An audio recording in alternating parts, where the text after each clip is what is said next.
আপনি কি হিন্দু? আপনি নিশ্চয়ই নিজেকে গণপত্য ভাবছেন, অর্থাৎ আপনি গণেশের উপাসক। আপনি নিশ্চয়ই নিজেকে শৈব ভাবছেন, অর্থাৎ শিবের উপাসক।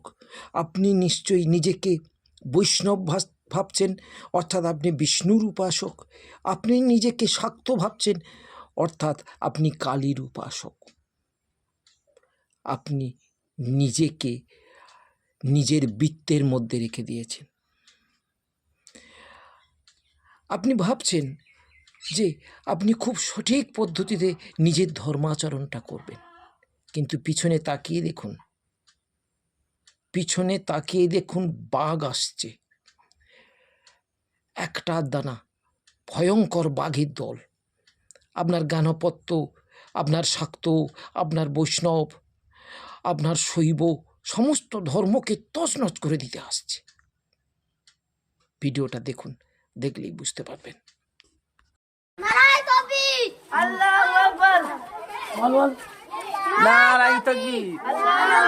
ভারত গণতান্ত্রিক রাষ্ট্র। ভারতে মুসলমান, খ্রিস্টান, হিন্দু সবাই যে যার নিজের ধর্ম পালন করে, কোনো বাধা নেই। কিন্তু কোনো হিন্দুর সাহস হবে স্বাধীনতা দিবসের দিন জাতীয় পতাকা উত্তোলন করার সময় ধর্মীয় স্লোগান দেওয়ার?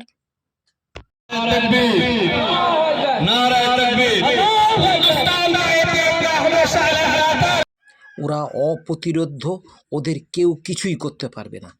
আর আমরা ঘুমন্ত, আমরা ঘুমিয়ে থাকব।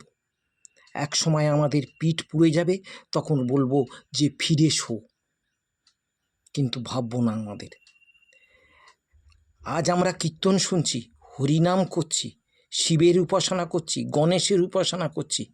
এমন একটা সময় আসবে তখন আমাদেরকেও বলতে হবে নারায়ে তদবীর, আল্লাহু আকবার।